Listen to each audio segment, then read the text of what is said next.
మొన్న గౌరవ ముఖ్యమంత్రి గారు స్పష్టంగా చెప్పారు. ఉత్తమ్ కుమార్ రెడ్డి గారు మా ఇరిగేషన్ మంత్రి గారు కూడా చెప్పారు. కృష్ణా జలాలకు సంబంధించి డెఫినెట్లీ మేము కూడా డిస్కస్ చేస్తాం అధ్యక్ష. సమయం ఇవ్వండి.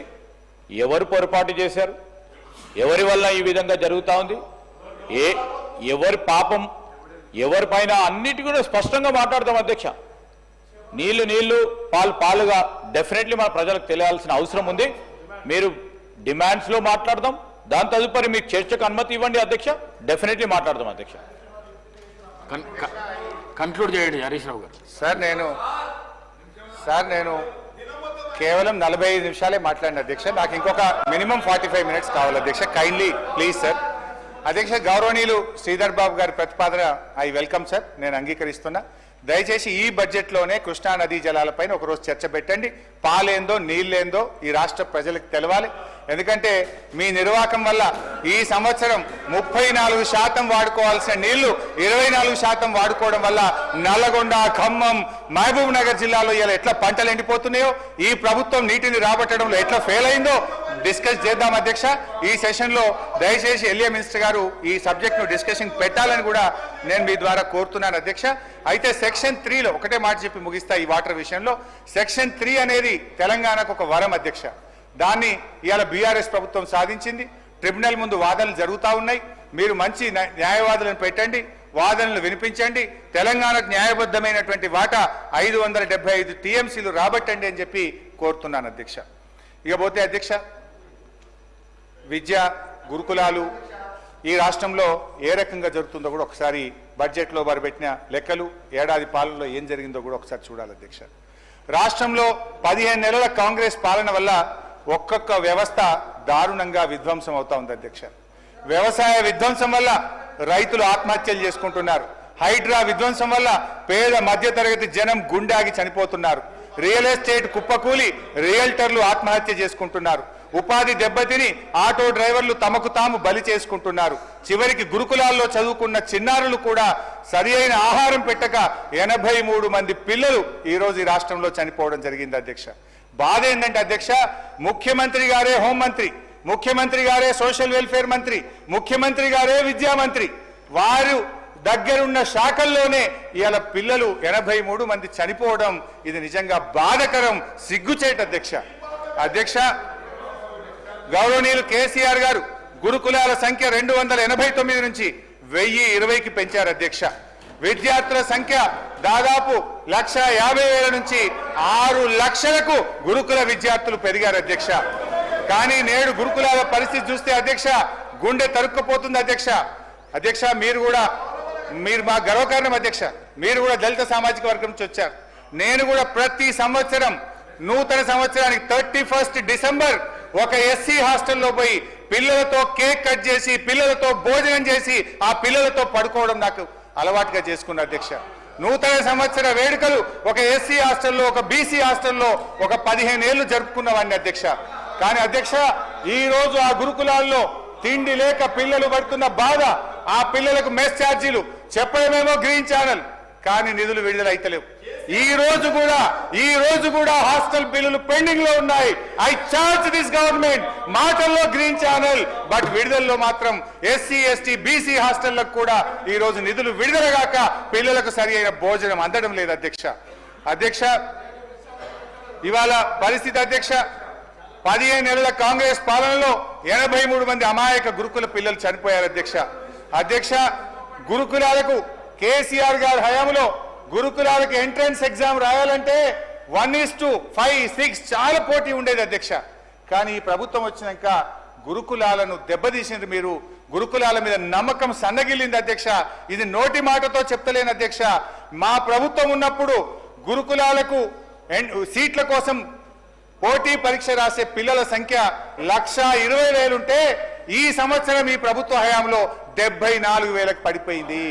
50,000 మంది పిల్లలు గురుకులాల్లో పోటీ పరీక్ష రాయడానికే జంకుతున్నారంటే పిల్లలు బతికుంటే చాలని తల్లిదండ్రులు అనుకుంటున్నారు కనుక, గురుకులాల ప్రతిష్ట మీరు దెబ్బతీసింది కనుక ఇవాళ పోటీ పరీక్షకు విద్యార్థుల సంఖ్య కూడా తగ్గింది అధ్యక్ష. కాంగ్రెస్ ప్రభుత్వం ఆనాడు మా మీద చాలా ఆరోపణలు చేశారు, మా సబితక్క చెప్పేది. కానీ ఇవాళ ఏడాది కాంగ్రెస్ పాలనలో ఈ రాష్ట్రంలో 1913 ప్రభుత్వ పాఠశాలలు మూతపడ్డాయి. 1913 ప్రభుత్వ పాఠశాలలు ఈ కాంగ్రెస్ ఏడాది పాలనలో మూతపడ్డాయి. అధ్యక్ష ఇవాళ ఎన్నికల ముందు ఆ రోజు 25,000 పోస్టులతో మెగా డిఎస్సి అన్నారు. కానీ 25,000 రాలే అధ్యక్ష. 5,000 పెంచి మెగా డిఎస్సిని దగా డిఎస్సి చేసింది అధ్యక్ష. ఇక ఫీజు రియంబర్స్మెంట్ అధ్యక్ష, భట్టి గారు తన బడ్జెట్ ప్రసంగంలో చాలా గొప్పగా చెప్పిండు అధ్యక్ష. నేను చాలా సంతోషపడ్డా. ఈ ఫీజు రియంబర్స్మెంట్ తెచ్చింది కాంగ్రెస్ పార్టీ. ఈ ఫీజు రియంబర్స్మెంట్ గత బీఆర్ఎస్ ప్రభుత్వం సరిగ్గా నిధులు విడుదల చేయలేదు. ఈ ఫీజు రియంబర్స్మెంట్ ద్వారా మేము క్రమం తప్పకుండా డబ్బులు ఇస్తాం. పేద విద్యార్థులు బీఆర్ఎస్ హయాంలో ఫీజు రియంబర్స్మెంట్ డబ్బులు రాక, వాళ్ళ సర్టిఫికెట్లు రాక చాలా బాధలు పడ్డారని చెప్పి భట్టి గారు చాలా గొప్పగా సెలవిచ్చారు అధ్యక్ష. నేను అడుగుతున్నాను అధ్యక్ష, మీరు అన్నారు మా మీద ఆరోపణ చేశారు మీ బడ్జెట్ స్పీచ్ లో. నేను అడుగుతున్నా, 15 నెలల కాంగ్రెస్ పాలనలో ₹1 ఫీజు రియంబర్స్మెంట్ విడుదల చేశారా? ఇదేనా మీ దళిత గిరిజన బలహీన వర్గాల విద్యార్థుల మీద మీకున్న ప్రేమ అని ఆవేదనతో అడుగుతున్నాను అధ్యక్ష. మీరు అంటున్నారు మమ్మల్ని విడుదల చేయలేదని. అధ్యక్ష, 2 సంవత్సరాలు కరోనా ఉన్నా, దేశంలో పెద్ద నోట్ల రద్దు, ఆర్థిక మాంద్యం ఉన్నా 18,500 కోట్ల రూపాయలు ఫీజు రియంబర్స్మెంట్ కింద మేము విడుదల చేశాం. 18,500 కోట్లు వరుసగా ప్రతి సంవత్సరం ఫీజు రియంబర్స్మెంట్ విడుదల చేశాం. మీ మాటలు ఘనం, చేతలు శూన్యం. 15 నెలల కాంగ్రెస్ పాలనలో ₹1 ఫీజు రియంబర్స్మెంట్ విడుదల చేయకపోవడం ఇది చాలా చాలా బాధాకరం అధ్యక్ష. విదేశీ విద్య విషయంలో కూడా అధ్యక్ష, కేసీఆర్ గారు ఈ దేశంలో ఎక్కడ లేని విధంగా అప్పు లేదు అధ్యక్ష. దళిత గిరిజన బలహీన వర్గాల పిల్లలు, మైనార్టీల పిల్లలు ఇలా డబ్బులున్న పిల్లల్లాగా అమెరికాలో, యూరప్ లో చదువుకోవాలని 20 లక్షలు గ్రాంట్ గా ఇచ్చి 6,000 మంది పిల్లలను 1,000 కోట్ల రూపాయల నిధులు ఇచ్చి చదివించారు అధ్యక్ష. కానీ ఈ ప్రభుత్వం వచ్చిన తర్వాత ఇవాళ సెకండ్ ఇయర్ ఫీజు కట్టలేక పిల్లలు చాలా ఆందోళన చెందుతున్నారు. ఆ ఫీజు రాక సెకండ్ సెమిస్టర్, థర్డ్ సెమిస్టర్ మధ్యలో ఆగిపోయింది అధ్యక్ష. నేను దయచేసి భట్టి గారిని కోరుతా ఉన్నా, ఎస్సీల కోసం అంబేద్కర్ ఓవర్సీస్ స్కాలర్షిప్, బీసీల కోసం జ్యోతిరావు పూలే ఓవర్సీస్ స్కాలర్షిప్, మైనార్టీల కోసం సీఎం ఓవర్సీస్ స్కాలర్షిప్స్, బ్రాహ్మణుల కోసం వివేకానంద ఓవర్సీస్ స్కాలర్షిప్, వీటన్నిటికీ పెండింగ్ నిధులు విడుదల చేయండి. పిల్లల విలువైన విద్యా సంవత్సరం కొనసాగే విధంగా చూడండి. కొత్త విద్యార్థులను కూడా ఎంపిక చేసి ఈ పథకాన్ని కొనసాగించాలని నేను భట్టి గారిని సవినయంగా ప్రార్థిస్తున్నాను అధ్యక్ష. ఉద్యోగ నియామకాలు అధ్యక్ష, భట్టి గారి బడ్జెట్ మీద నిరుద్యోగులు చాలా ఆశ పెట్టుకున్నారు అధ్యక్ష. అంటే కొత్త ఉద్యోగాలు ఇచ్చేది ఉంటే బడ్జెట్లో కేటాయింపులు పెరుగుతాయి కదా. కొత్త ఉద్యోగాలకు అనుగుణంగా ఒక్కొక్క ఉద్యోగికి 30,000 40,000 పెట్టుకున్నా అందులో కేటాయింపులు పెరగాలి. నేను కూడా చాలా జాగ్రత్తగా చూసినా, ఏమైనా పెట్టినరేమో, కొత్త ఉద్యోగాలు ఎన్ని ఇస్తారో చూద్దామని చూశాను అధ్యక్ష. ఏం పెరగలేదు అధ్యక్ష. భట్టి గారి బడ్జెట్ నిరుద్యోగుల ఎన్నో ఆశలు వమ్ము చేసింది అధ్యక్ష. పోయిన ఏడాది ఇవ్వలేదు, కనీసం ఈ ఏడాది అయినా ఇవ్వకపోతారా అని ఎదురు చూసిన నిరుద్యోగుల ఆశల మీద భట్టి గారు బకెట్ల కొద్ది నీళ్లు చల్లారు అధ్యక్ష. ఎన్నికల ముందు రేవంత్ రెడ్డి గారి నుంచి రాహుల్ గాంధీ దాకా అశోక్ నగర్ కు ప్రదక్షిణ చేశారు అధ్యక్ష. ఇది రాహుల్ గాంధీ గారు ట్వీట్ తెలుగులో పెట్టారు. ఆ రోజు ఏమన్నారు? తెలంగాణలో కాంగ్రెస్ ప్రభుత్వం ఏర్పడిన ఏడాదిలోపే 2 లక్షల నియామకాలను పూర్తి చేసి యువతకిచ్చిన మాట నిలబెట్టుకుంటాం. ఇది ఎవరు చెప్పారు అధ్యక్ష? కాంగ్రెస్ పార్టీ అగ్రనాయకులు గౌరవనీయులు రాహుల్ గాంధీ గారు చెప్పిన మాట. ఏడాది దాటింది అధ్యక్ష, 16 నెలలకు వచ్చింది. ఏమైంది మీ జాబ్ క్యాలెండర్? ఏమైంది 2 లక్షల ప్రభుత్వ ఉద్యోగాలని చెప్పి నేను అడుగుతా ఉన్నాను అధ్యక్ష. ఆ రోజు నిరుద్యోగులను రెచ్చగొట్టారు, ఊరూరా బస్సు యాత్రలు చేయించారు, వారిని నమ్మించి ఇలా నిండా ముంచారు అధ్యక్ష. ఉల్టా చోర్ కోత్వాల్ కు డాంటే అన్నట్టు టీఆర్ఎస్ ప్రభుత్వం ఒక్క ఉద్యోగం ఇవ్వలేదని దుష్ప్రచారం చేశారు అధ్యక్ష. ఇక్కడ ఒక మంచి పాయింట్ అందరూ కూడా విని అర్థం చేసుకుంటే మంచిది.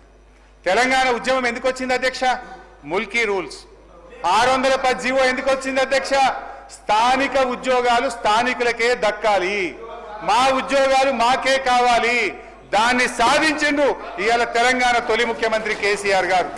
అందుకోసం ఎందుకంటే ఆ రోజు ఏముండే అధ్యక్ష అంటే గ్రూప్ 1లో 60 లోకల్ 40 నాన్ లోకల్, గ్రూప్ 2లో 70 లోకల్ 30 నాన్ లోకల్, గ్రూప్ 4లో 80 లోకల్ 20 నాన్ లోకల్ ఉండే.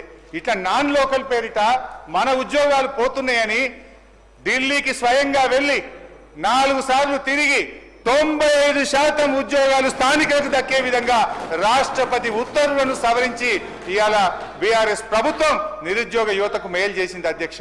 ఇవాళ అటెండర్ నుంచి ఆర్డీఓ ఉద్యోగం దాకా 95% స్థానికులకు దక్కే విధంగా బీఆర్ఎస్ రాష్ట్రపతి ఉత్తర్వులను సాధించింది అధ్యక్ష.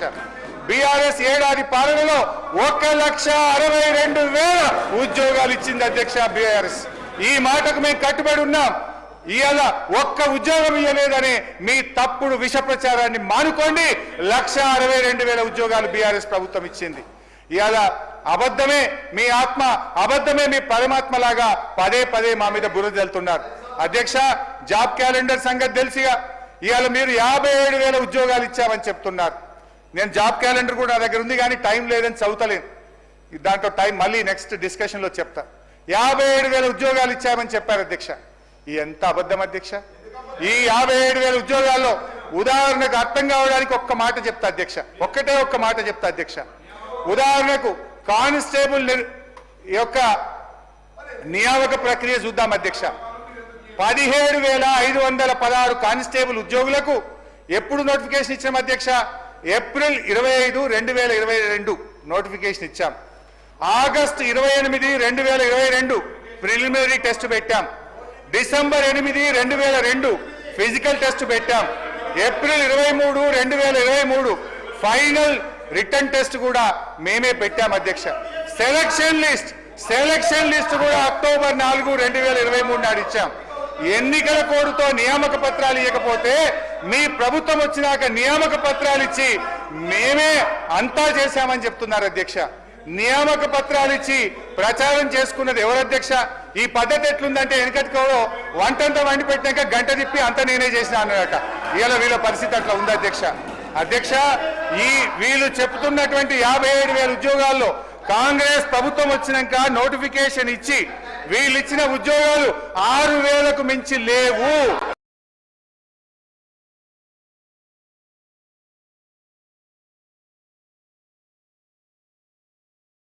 బీఆర్ఎస్ హయాంలో వచ్చినవే.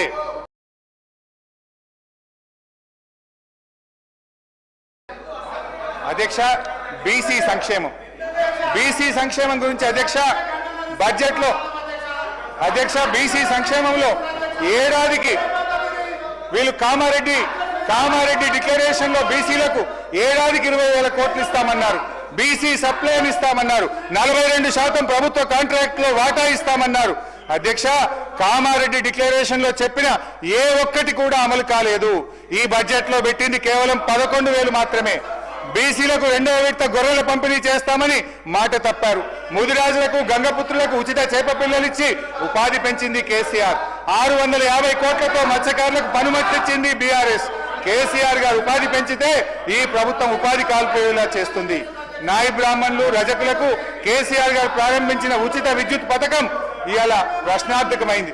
15 నెలలుగా నిధులు విడుదల చేయక నాయి బ్రాహ్మణులను రజకులను ఈ ప్రభుత్వం గోసపుచ్చుకుంటుంది. నాడు కేసీఆర్ గారు గౌడన్నల మేలు కోసం చెట్టు పన్ను రద్దు చేశారు. పాత బకాయిలు రద్దు చేశారు. ఆటోమేటిక్ రెన్యువల్ విధానం తెచ్చారు. వైన్ షాపుల్లో 15% రిజర్వేషన్లు తెచ్చారు. నీరా కేఫ్లు పెట్టి ఉపాధి పెంచాం. కానీ ఈ ప్రభుత్వం వచ్చిన తర్వాత రాష్ట్ర వ్యాప్తంగా కళ్ళు డిపోల మీద దాడి చేసి మా గౌడన్నల్ని జైల్లో పెట్టిన ఘనత ఈ కాంగ్రెస్ పార్టీకి దక్కుతుంది అధ్యక్ష. కులానికో కార్పొరేషన్ పెట్టారు. కనీసం చైర్మన్ పదవులను వేసింది తప్ప ఇవాళ కార్పొరేషన్లకు నిధులు లేవు. ఆ కార్పొరేషన్లకు విధులు కూడా లేని పరిస్థితి అధ్యక్ష. ఎస్సీ ఎస్టీ మైనార్టీల సంక్షేమ అధ్యక్ష ఎస్సీలకు గత బడ్జెట్ లో ఎస్సీ సప్లైన్ లో 33,127 కోట్లు కేటాయిస్తే అధ్యక్ష మొన్న డిసెంబర్ నాటికి కేవలం 9,800 కోట్లు మాత్రమే ఖర్చు పెట్టారు. అంటే అధ్యక్ష ఎస్సీ సప్లైన్ కూడా అమలు కాక ఈ రాష్ట్రంలో అన్యాయం జరుగుతున్న పరిస్థితి. అంబేద్కర్ పేరు పెట్టినందుకన్నా దయచేసి అమలు చేయండి అధ్యక్ష. దళిత బంధు పథకం అమలు కావడం లేదు అధ్యక్ష. ఏడాది కాలంలో దళితుల సంక్షేమం కోసం ఒక్క కార్యక్రమం కూడా ప్రారంభించలేదు. బట్టి గారు బడ్జెట్ లో అంబేద్కర్ కొటేషన్లు బాగా చెప్పారు. చాలా సంతోషం, మేము కూడా గౌరవిస్తాం.